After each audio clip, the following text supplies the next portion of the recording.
Today, Jason Sheppard joins us to discuss his personal portfolio, how he's developed a process for culling domains at expiration, a new domain, a past tense verb he recently acquired, and an accidental sale. Enjoy the show.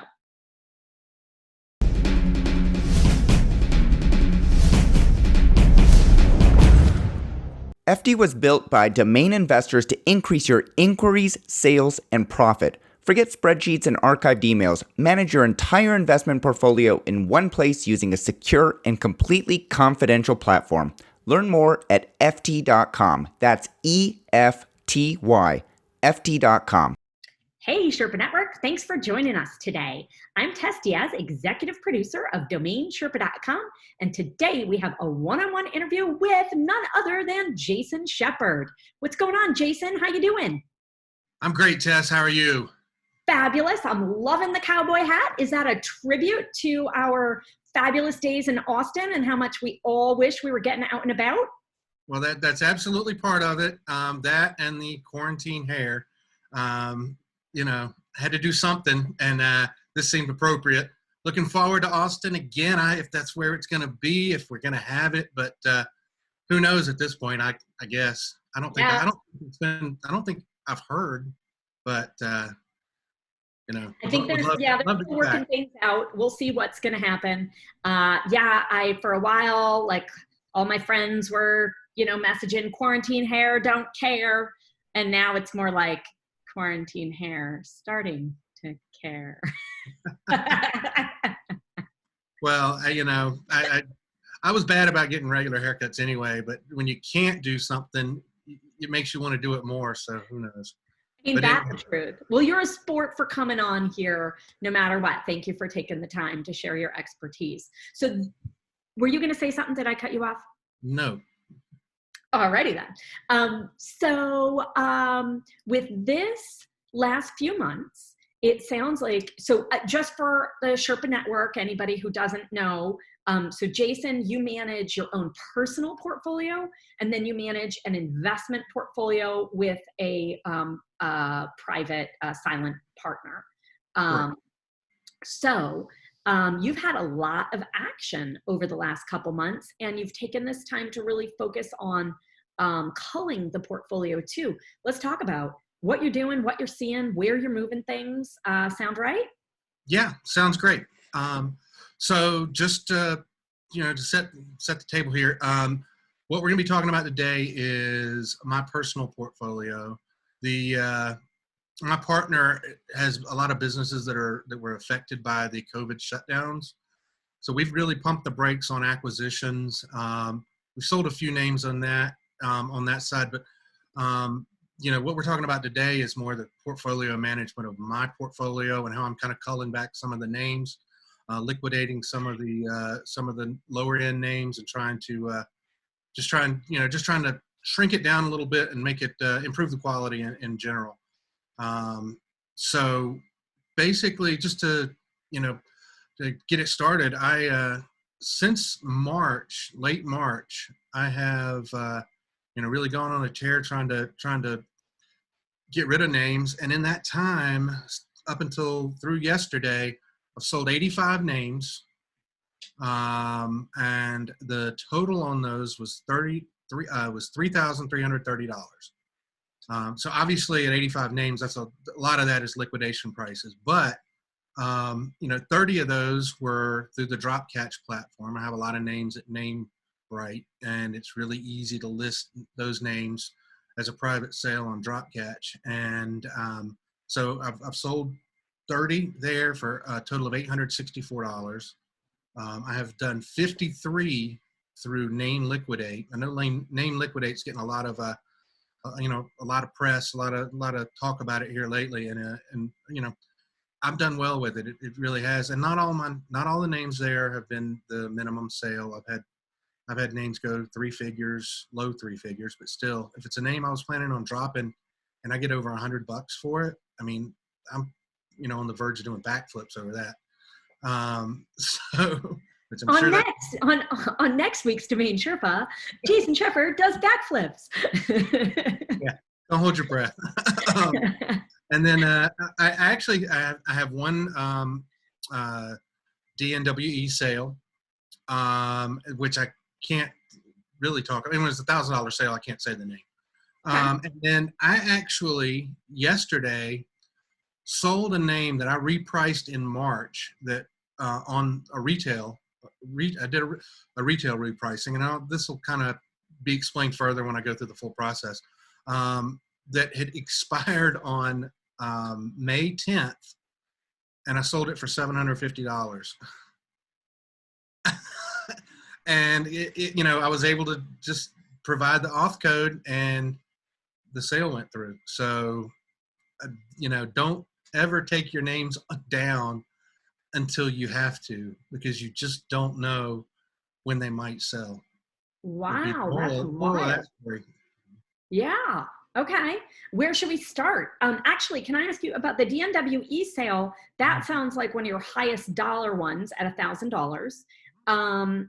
And for that sale, it's private. Is that because anything on that platform is private, or it's just a coincidence with this particular sale? It's just a coincidence on this particular sale. I mean, I got a note from one of the Joshes saying that hey guys, that the owner would prefer it to be private, and so I was going to respect that. I didn't go back and read the terms and conditions and see if that was required.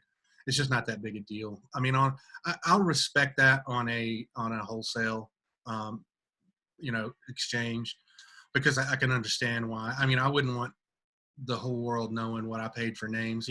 Certain names that's going to be out there, certain names I'll even put out there, but so I was willing to respect the request on that particular transaction. So no big deal there. And I've had a real good experience with the platform. I've had other names listed. They're listed for a finite period of time there, and I've had them roll off and listed others. I've submitted others and chose not to list them because of we just weren't quite there on price, and that's fine too. So, but I think it's a real asset for the domaining community. It's just seems like this year, 2020, has really given us some avenues to dispose of inventory and to turn inventory that weren't around in the past, and I think that's a good thing for the industry. Absolutely true. Now, have you been seeing pretty much all your different types of domains selling at the same rate, or is it particular categories of domains, particular keywords, or just the brandables? What are you seeing? You're talking about the liquidation sales? Mm-hmm. Okay. What percent of what you're doing is liquidation versus retail? Well, I mean, I've had retail sales during this period, but I didn't tabulate those or count them or anything. I've probably since March, I've probably had 8 or 10 retail sales, and the names that went retail were not names that I was necessarily considering for liquidation. So maybe we just jump into my process and kind of let's do it. See where things are. So as you may remember from previous conversations, I've got a fairly big personal portfolio. It's on the order of about 4,500 names, which is kind of a big thing to attack. So what I do is I basically break it up into by expiration date so that I can focus on the expirations that are coming up. How soon? Like they're expiring this month, or you're 3 months out? Well, this process started in March. And so my first chunk was everything that was ending through the end of May. And I focused at first on everything that was ending immediately. So this is a semi-new process. Obviously, as renewals had been coming around in the past, I was, making yay or nay decisions, but with the other options that are available now, it requires a little more planning than just, oh yeah, I don't want to spend $8 on renewing this one. It's, I've learned much more since I initially acquired it, and I can spend that money better somewhere else. So now you've got options, and so you want to be intentional about it. So, so when I started the process, I had names that were expiring very soon. I worked my way through those, and then I was a little more methodical as I had more time out. The things to realize about the liquidation platforms are that with Name Liquidate, you can list names multiple times, but there has to be a 30-day window between it. So you can't list the same name twice in 30 days. The Okay. name liquidate process is a 7-day reverse auction. Prices start at 900 something. I should probably know this. I think it might be 998. Drops every hour for 7 days to a minimum of 9, and then it goes to to some kind of clearance wholesale area that it can still be purchased. So if I want to get in 2 listings at name liquidate before, and you can actually list expired names up to 15 days post expiration at name liquidate.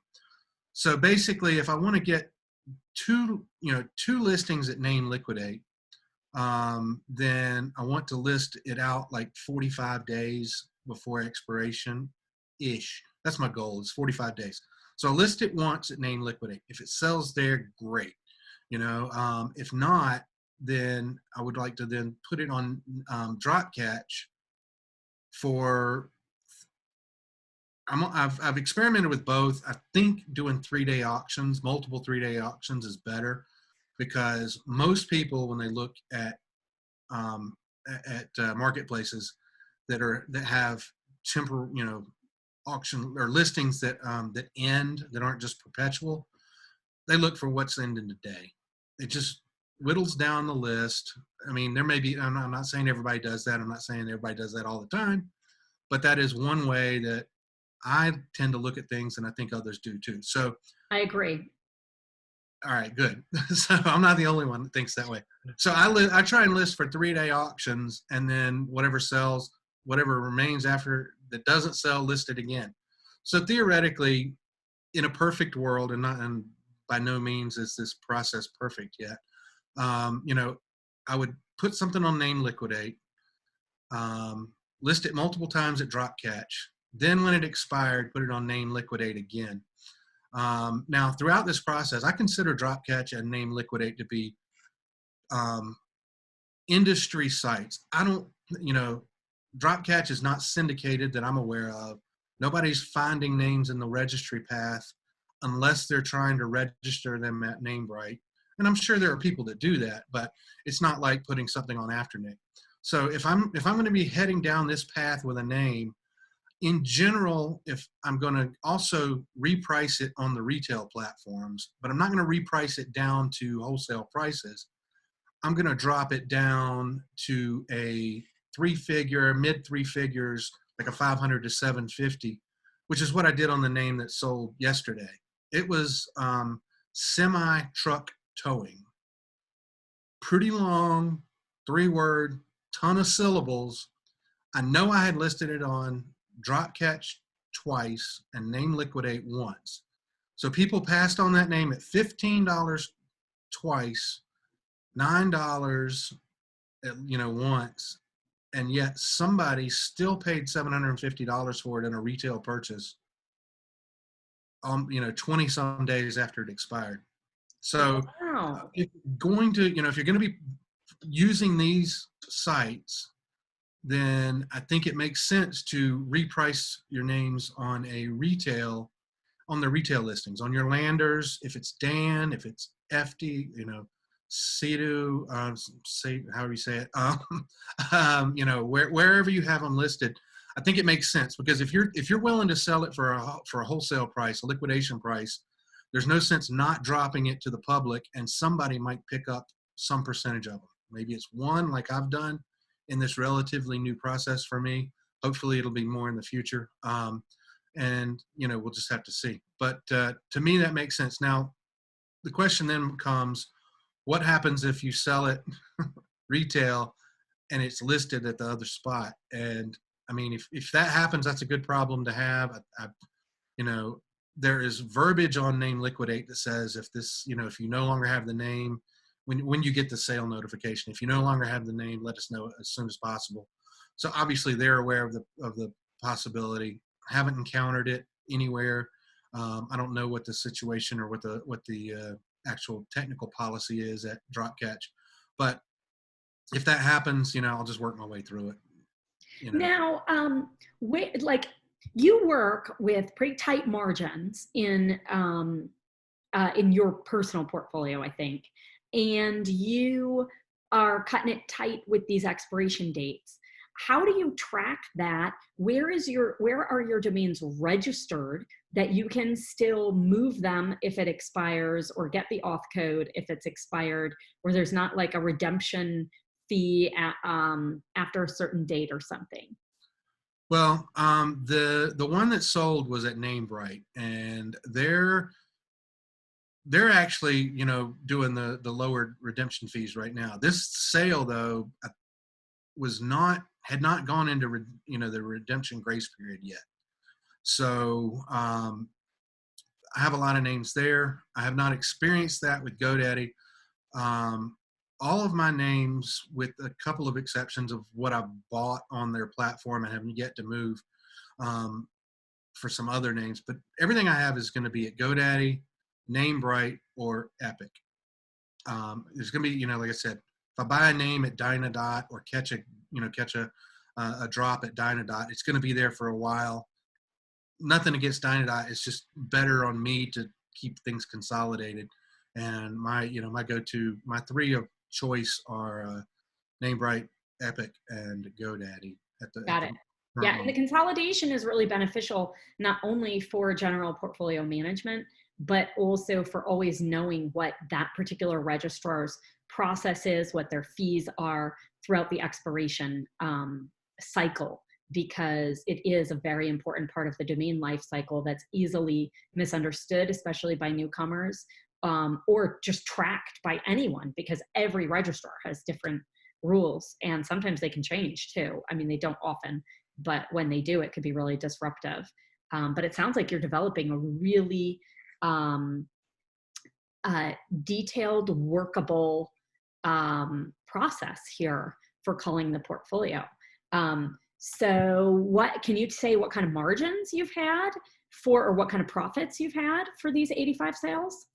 Sure. I didn't go back, and I wasn't precise, but of those, none were auction buys. There were a couple of full price Dropcat, back orders in there. So a couple of those were 59 or 79, and those generally I will put with a reserve on the platforms. Or Dropcatch, the highest you can sell for, I think, is 59. And so if those may have been slight money losers, but I had determined that I was willing to lose a little bit and liquidate, and rather than proceed with those names. The bulk rather than renew them, you mean?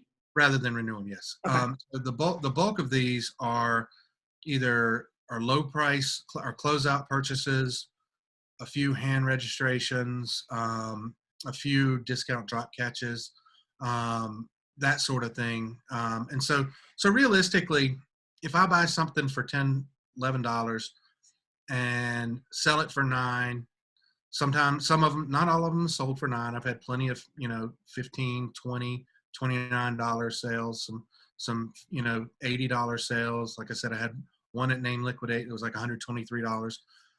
But to me, that's, I did the math, and of the $3,300 that I cleared on getting rid of 85 names, well, that's 85 renewals I don't have to do. I can pay for 400 renewals out of that money. Instead of just letting them expire, yeah. Instead of just letting them expire. So, whereas, I guarantee you I dropped 100 names last year, probably 200 names last year. Didn't get a penny for any of them. And people ask me, are like, well, did you ever go back and see if it went through the expiration process and sold again? I'm like, man, I didn't want to know. I don't want to know that somebody made money off that name that I decided not to keep. Whereas now, it's part of the process. And the other part of the process is as I'm evaluating these names, I've also, and we haven't really even touched on this, I've jumped into the brandable marketplaces pretty heavily. And so part of my evaluation process now is to allow myself for names that I think would make sense at, say, a brand bucket or a brand PA, and I'm getting ready to start submitting some names to Squad Help.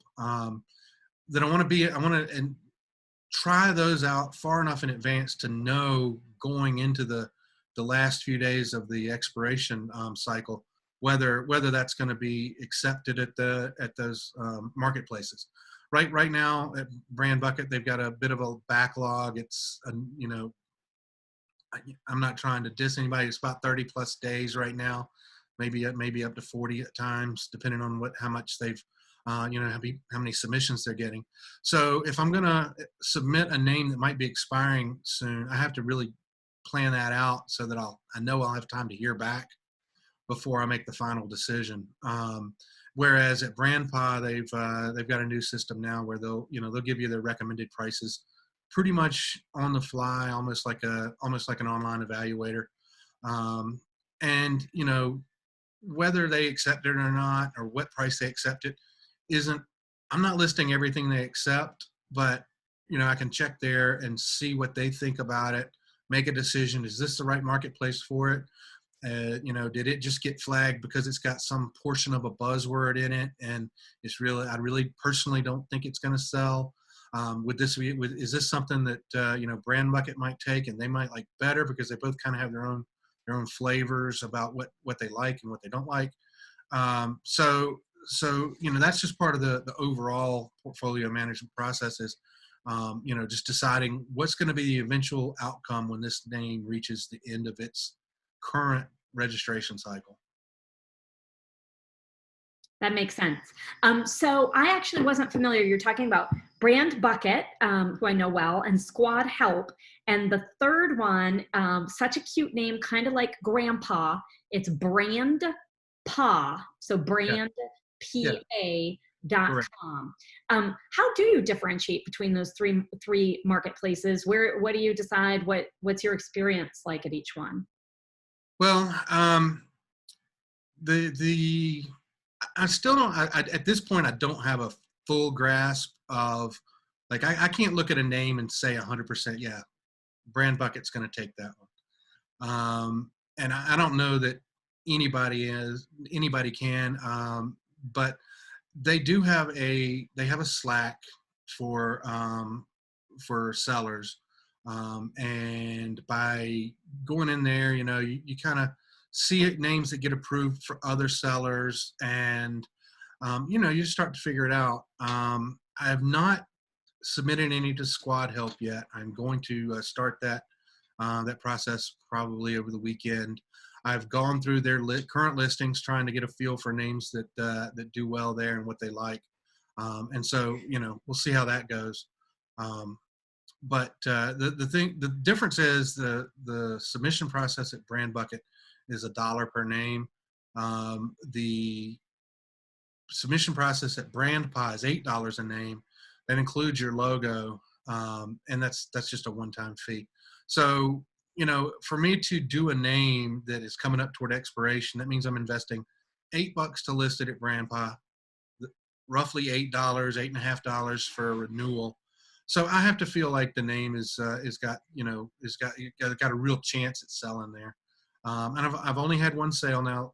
Up until the lockdown hit, I only had one name or 3 names listed at brandable marketplaces at all. I currently have around 100 at each of the 2 that I've mentioned. So there's about 100. 3 to 200. Yes. Domains listed on brandable marketplaces. That's a big change. What drove you to make that change? Just that you had the time to invest? Well, I had thought about it before, and then I thought, just trying to sell them on the, through After Nick or Dan Landers. But I do think that that draws a certain type of buyer, and if I can give a name a chance or give it a leg up to get sold there, then maybe I want to do that rather than consider a drop. Like I said, this is the brandable process was very integrated into my my portfolio management and the decisions on what names to call. So it's just kind of an ongoing process deciding whether a name, whether I just personally think a name's going to sell there, and not having had many sales there at either. I've only had one on BrandPa so far, and I've not had that many names for very long. Over the course of the last 60 days, as these names have been listed, and they generally, you're looking at the sellers that are selling a lot of names have much bigger portfolios that have been listed for much longer.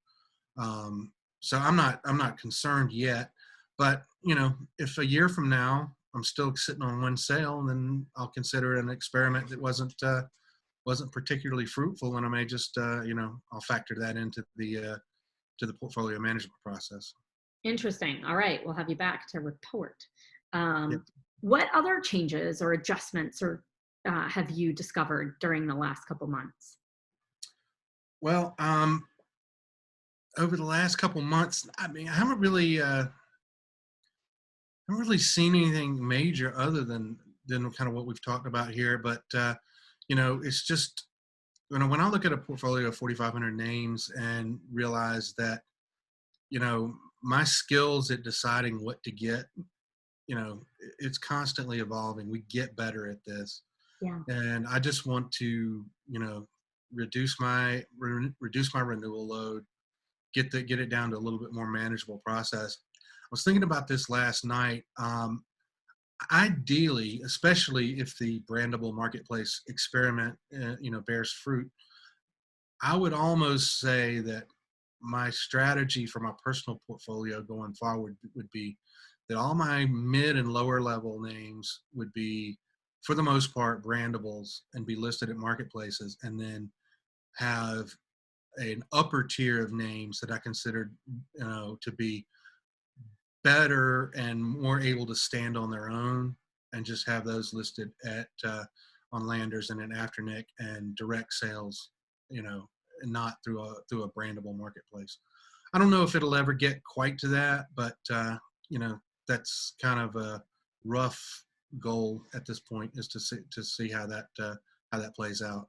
That sounds like a really smart goal and interesting too. And how you said just a second ago that you're always evolving and learning how to make these decisions. I love how Drew Rosner says he spent the cost of an Ivy League education on making basically mistakes with domains, on buying domains and selling them, or not being able to sell them, or finding a different outlet. And I think it's really important for anyone listening who's trying to plan out their strategy for culling the portfolio or making expiration decisions, that it shouldn't be a point of discouragement so much as discovery. And I really like your attitude in how you celebrate what you're figuring out, instead of looking at a year ago, you didn't have this part under your belt, and now you're really developing something that sounds really smart and well-informed, and like it suits the time that you have to invest, the way that you like to invest, and your interests and passions in managing it. So good for you. I think sometimes people try to take somebody else's portfolio management strategy and apply it to themselves.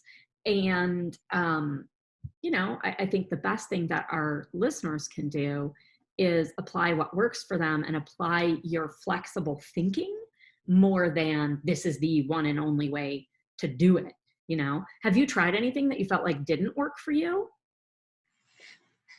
Well, yeah, in the past, before, we had these newer liquidation platforms before, and I'm not sure at what point the drop catch started allowing sales there. I buy a lot of names through their drop process. So I have a lot of names at NameBright, and the NameBright names are especially easy to list at drop catch. You can list other names, but it's just really, it really does work well for the ones that are there.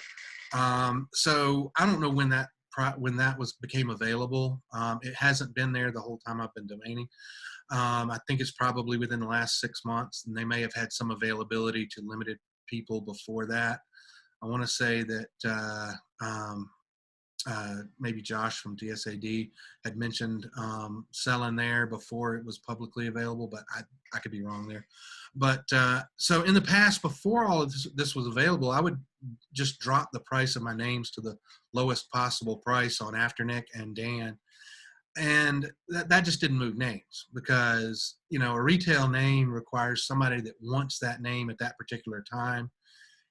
Maybe you grab a sale here and there for somebody that happens to want it, but would have paid more, maybe, or maybe they wouldn't have. But it's just not, I don't think there's a percentage in just dropping your names, your prices on your names late in your registration cycle on a retail marketplace. I think it really needs to be if you're going to liquidate, it needs to be places where other domain investors are looking for inventory.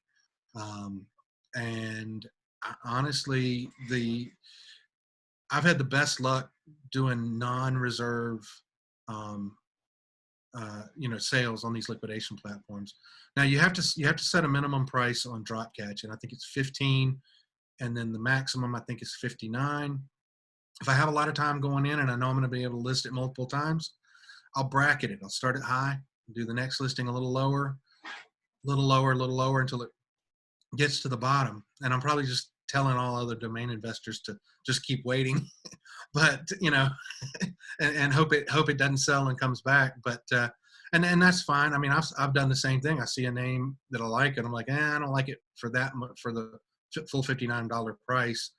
And then I'll see it again, and it's like 29. I'm like, oh, I guess they listed it again. So I've done that. I don't think that's a big secret that that's a potential strategy. So so I just think that the retail price drop was just not an experiment that really worked. And I almost to the point where I think I just quit doing it. I would just leave it as a full price and drop it before these other options became available. Now that these other options are available, it's obviously a better thing. And certainly I'm not, and I probably should have calculated a percentage. I'm not selling all of my names that I'll try and liquidate. Sure. There's still a lot dropping. I know right now I've got like 85 names at Namebright in RGP, and so that they're in redemption now because of the COVID situation. They've extended a lot of their passing. I think they're passing on the savings that I want to say ICANN did, where they lowered the redemption period, the redemption fee. So a lot of those names I could theoretically, at this point, redeem for roughly the same price as a renewal. Oh, I was not aware of that. Interesting. Yeah, it was going to end on June 1st. I want to say it got extended. I don't know if most registrars extended it. It still says that when I look at the list, the price is still the lower price for the .coms. It's not necessarily for everything. I know the .orgs are pretty high, or like a full price redemption. So anyhow, that that's part of the process too. But when and I don't even remember exactly how we got on that. But anyhow, yeah, the full price or dropping the price at retail just was not an experiment that worked for me. And so I'm pretty sure I just discontinued it and just would leave them full price on the retail platforms and then drop them. So I think I may have expressed it already. I'm just very thankful to have these new options and allows me to build a process around it. And it's going to allow me to take chances on names now that I might not have in the past, because I know that I can recoup some expense from some percentage of them at the, after a year. So, at this point, Yeah, makes sense. It's going to allow me to the ability to do more with what I've got than worry about, okay, do I have to, do I want to spend $850 on it, or buy it at a closeout and then pay the 1-year renewal? So I've got $17 in it, and then try and sell it for a year, and then if it doesn't, just let it go, and that's $17 flushed. When there's a chance that I might be able to get back some or all of that by liquidating, yeah, it's going to make me more likely to buy a name. So is your goal to stay at about 4,500 in your portfolio and just evolve the quality of that portfolio? Or is your goal to be at a different quantity? I haven't settled for sure on a number, but I think I want to do about a 50, like a 1/3 reduction. I think I'd like to get it down to about 3,000. It's just a little bit unwieldy at this many. Now, once I get a higher percentage of those in brandable marketplaces, for me to put something in, to list something in a brandable marketplace, I can pretty much have to commit to that name for a few years. So those names are no longer mental weight that I have to worry about every year. I mean, the names that, I've got them organized in, at the registrars in a certain way. I know which ones those are. When I see those expire, and I'm just going to renew them. So then that takes the decision-making process down to fewer names. So, depending on what the percentage or how many total names I have listed at brandable marketplaces, maybe that 3,500 or that 3,000 number is high. Maybe it's low. We'll just see. I mean, it's the process that I'm creating right now for myself is evolving. I do like getting rid of names and recouping some money. And honestly, if I want to upgrade the portfolio, I may go full bore at that, and then just, plan to liquidate batches of names at a time, and then, whatever sells, reinvest that in a single name. And then whatever doesn't sell at that point goes back into the process of maybe I do renew it. Maybe I may run names through the full liquidation cycle, and at the end decide, well, I do still want to keep the name since it didn't sell, but I would have been willing to sell it for a liquidation price. But it doesn't mean I'm not going to keep it for sure, one way or the other. That makes sense. Yeah, just kind of test it out and make your call. Very interesting. And it's true, things can change or as you see them. That's pretty cool. Hey, what have you been buying lately? I had a purchase yesterday that I really like. And this was actually the first purchase in a while for the partnership. I hadn't been throwing many names his way, giving him, a few things here and there that came up that were pretty, that were, kind of in his wheelhouse, and the things that I knew he would like, I would throw them. And a couple things went out of reach, higher than we wanted, and I can't think of any of them right off, but there were a couple good names. But the name that we liked yesterday was rehired.com. And I just felt like when I saw it that, all right, so, and I know that there are people that say past tense names are bad. And I know, I'm kind of known for having autographed, which I like the past tense of that one for certain reasons as well. I also like the past tense of this name because I've worn many hats, no pun intended, in my life. And I've been a retail manager. And to me, rehire, just the word rehire it is technically a verb, but to me, that means the noun for somebody that is getting ready to start work that had formerly worked there. That name is so cemented in the noun that I like the past tense rehired as a brand for somebody, and I think it's a perfect time for it with everybody, so many people out of work because of the COVID-19 shutdown. They need to be rehired. They may not be rehired at their current job, but they need to be rehired in a job. And I think it would be a great brand for that. Interesting. Yeah, we're definitely going to see movement in online job postings and all of that over the economy in the next couple of years. So are you planning that it needs to flip pretty quickly? Are you pricing it for that? No, I mean, I think it's a timely name, but I haven't priced it on a margin that I'm particularly trying to, move it quickly. I think I've got the bin right now at like, I want to say like 49,000. Okay. And I like the name. Where did you buy it? Was it expired? Was it? It was a back order option at Drop Catch, and the final price was like $1,001. Okay. So, yeah. And so that's a pretty high multiple, but I mean, I think I've got the minimum offer at like 25,000. So I think pretty highly of the name. We'll see what kind of interest it draws, and if I need to make pricing adjustments in the future, I will. Yeah. And here's the thing.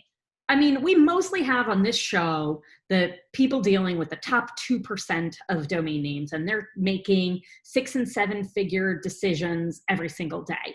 But the majority of our audience and the majority of newer domain investors are just like you, making decisions like these. And this is why this is so incredibly valuable that you would share this process. You've seen some really, really great successes. And it's cool that you can manage your own portfolio with that investment dollar amount, and then also the one in your partnership.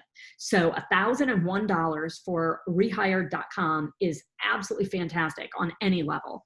And you saying, past tense verbs, they're not bad. They just aren't as often, either they're certainly never as valuable, except maybe autographed.com. And they're rarely, do they sell as much? So that's a difficult thing. But what I like is that you're combining a word that's frequently used, also an economic situation right now that is going to see additional action or space online. And those two things together with the past tense verb, like it's how you package the whole thing. Everyone wants to be rehired. They want to be employed again. Right. That's cool. So how'd you come up with 49 to list it at? Well, I mean, we talked a little bit about pricing last time we were together, and I just felt like I did 49,500. I like even numbers that come in just under big numbers. So we'll see. I mean, and then the make offer price is an even number. I didn't do any charm pricing on it. I just like I said, I just felt like it was a solid name, and I thought the current situation would, gave us an increased chance that there would be somebody looking to move into that space with a solid brand, and I felt like it would be a good brand, and if somebody and that's the thing, if somebody really wants a name that you have a minimum offer of that's out of their price range, they can still get a hold of you. Mm-hmm. I mean, I've sold plenty of names that, for maybe a little bit less than the minimum offer by direct contact. I just want to filter out the low ballers. This isn't a name that I'm going to, even 10X on this, I probably wouldn't be inclined to take. It would be one of those partner conversations where it'd be like, look, I know it's 10X, but I think we're leaving money on the table. And, obviously he's going to weigh in, and we'll make a joint decision on that. So that's why I thought it was high, and I listed it higher. Yeah, I definitely agree on it's more than a 10X name. And I see what you're doing there with having the 49.5 here, but then the 25 make offer gives a lot of room. You'll get some feedback over time, and you can always reprice as we see economic changes or changes in that space. Totally different question, and I apologize. I don't think I asked this last time you were on the show when we talked about your partnership and how you have it structured. But are you guys 50-50? What do you do when there's a decision and you don't agree? Well, I'm not talking financially. I'm just talking agreements. If you say, no, we got to sell this, and he says, no, got to hold it, what do you do? I'm going to go with him. I mean, he's basically going to have the decision-making override because it is his money, Okay. And, well, I've got a lot of time, energy, expertise, invested in the partnership. At the end of the day, he's the one with the cash on the line. And chances are it's not going to go that direction because truth be told, I mean, I'm going to make money on any profitable sale that I didn't have money on the line for. So it's probably not going to be me. I certainly will advise him to the best of my ability. I certainly don't want to let something sell for far less than I think we should, unless there's compelling reason to. Something like maybe an unknown a trademark we didn't realize existed at the time of purchase or something. If there's a compelling reason, or if I just see, a particular market segment tanking and I'm like, all right, look, these names are not selling like they used to. Let's just get what we can. Or a name we've had for a long time. If it's something we've had for a while and I just feel like, it's just stale. We haven't gotten interest. There haven't been inquiries. Then at that point I might recommend something going, but chances are I'm not going to be recommending something we sell anything too cheap. It's just, I definitely, this is somebody I've worked with for a long time in a lot of different capacities. And in all those capacities, I try and make sure that I put the interest of his businesses ahead of whatever else, and in those scenarios, we've had a very, very fruitful, partnership and working relationship in a variety of different industries. That's really, really special, and really neat to see that someone. So I know your partner's businesses are primarily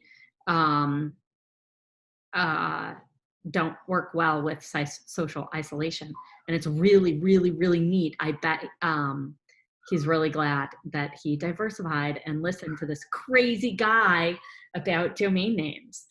Pretty cool. So rehired, I have another question. Do you watch for, did that just pop out? You're scrolling through a million lists, or are you checking for certain keywords? How did that come to your attention in the first place?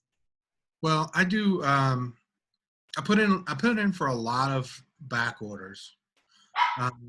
And that one was one I put in for a back order. It went to auction because, chances of being the only person interested in that word, or in that domain when it's dropping are very slim. But I'm still going to try because you just never know.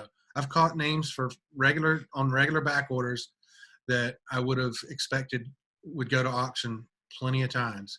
So it's almost one of those things where you just do it knowing it's going to go to auction, and it did. So then it's already on my radar.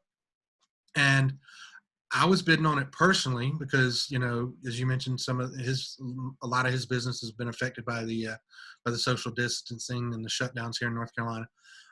So he's kind of pumped the brakes on acquisitions. But so I was actually bidding on it. Got a little bit out of my comfort zone with some of my other purchases. And I was like, this is a really good name. I felt strongly about it. Let me just, toss it over to him, see what he thinks. He agreed. And he told me a number to put in as a proxy, and we won it for less than the proxy. And that's cool. That's really cool. Couldn't be a more perfect scenario as far as I was concerned, because I really do like the name. That's neat. Maybe this is a weird question. Do you bid in the same account for the two businesses, or you bid separately? No, I bid separately. I mean, he has an account in his name, and I have I actually do not always. Sometimes he'll log in and bid, but for the most part, I will log in and bid on that. Yeah. And I realize that's a hairy situation, but it has never have we been in a situation where we were bidding against each other. There have always been intermediate bidders. Well, I think it's a more hairy situation. Love the pun there with your hair. When you mix stuff, it's really, really, really hard. And it's hard when people are first getting started and trying to be efficient or trying to minimize all the change. But I really respect how you have things structured between the two businesses. It sounds smart. What else should we talk about? I don't know. Well, I had a purchase of mine that I liked. That it was within the last couple of weeks. I bought naturalai.com. Oh, kind of seems like an oxymoron. Natural AI, like artificial intelligence. Yeah, well, I think that as AI is developed, they're trying to figure out ways to make it seem natural. Yeah. I think it is a term. I don't, I didn't spend a lot on it. It was a couple $100, but I rather liked it. And so we'll see. We'll see how it does. I have also personally, I'm probably going to be more take more risks with my own names than I would with the names that I'm recommending for the portfolio. We don't do much in the way of non.coms in the partnership portfolio, but I've got a small number of GGs and a small number of VCs. Okay. I have raise.vc. Raise, like raise money, RAISE. Yes. VC. Brilliant. Yeah. Okay. So everybody's, and I haven't seen any VC sales yet. But the word on the street in the domain community is that the venture capital firms like it. So I felt like raise venture capital, raise.vc made sense. Is the transfer process pretty easy for a .vc? It's not too bad. I don't even remember where I got that one. I think I have them at. I think I may have gotten it on a. I don't want to misspeak, but it may have been at a Dynadot drop catch, a back order. Okay. I don't want to turn to the side and research for 30 seconds and. That's okay. But I think that's where it was. And so it's probably sitting at GoDaddy or Epic now, Okay. or will be soon. Okay. And what are some of your GGs? Don't remember right off. It's bad. I got 4,500 names, Tess. you have to cut me a little bit of slack. Jason, I think your memory is great. You're a sport for coming on. It's cool. It's all good. So thanks for opening up and sharing so much that you do. I know it means so much for newer investors to see how much you have built up and how successful you've become in just a couple of years of this. It's really cool. Well, it's my pleasure. I tend to share a lot on Twitter. Sometimes it opens you up to, oh, you could have got more for that. Or, I just feel like kind of documenting the journey and letting other people that are at a different stage see what's going on is beneficial. I got so much out of, DomainSherpa as I was cutting my teeth, and I'm by no means a seasoned investor at this point, and I still get so much out of it. But I think that there's always the opportunity to teach from where you are, or to benefit other people with what you're going through from where you are. I mean, and this is probably worthy of talking about. I posted it on Twitter. I didn't realize that I owned spraysanitizer.com. Spraysanitizer.com. Yeah, that's a big name right about now. It sold with fast transfer for $500 because I forgot I had it. I saw it come across and I was like, it was just like the most mixed emotions you could have. You're like, I'm glad I sold a name. I could have gotten 5 or 10 times as much for it if I had just thought to reprice it. I would not be surprised if that was a domain investor that stumbled across that and bought it, because sure. and it's water under the bridge at this point. There's nothing I can do. I've heard of people calling after Nick and saying, hey, that was a mistake. It should never have been listed for that. I wasn't going to do that. You know what? More power to you. You found that name for what was in this situation, not an unreasonable wholesale price. And I hope they do well for it. I hope they get 10X for it. And when you do, if you've watched this, track me down and let me know. Love it. Love it. Yeah, you have a beautiful attitude, Jason. And it's true, 4,500 domains. Part of that strategy is knowing that once in a while, say global pandemic, something's going to fall through the cracks, or some industry is going to blow up, and before you notice it, something in fast transfer will sell. And it's okay. That's part of this whole business strategy that you have, and overall it's successful. And that's really where you do stay focused, and kudos to you for that. Any shout outs before we say goodbye? Oh, wow.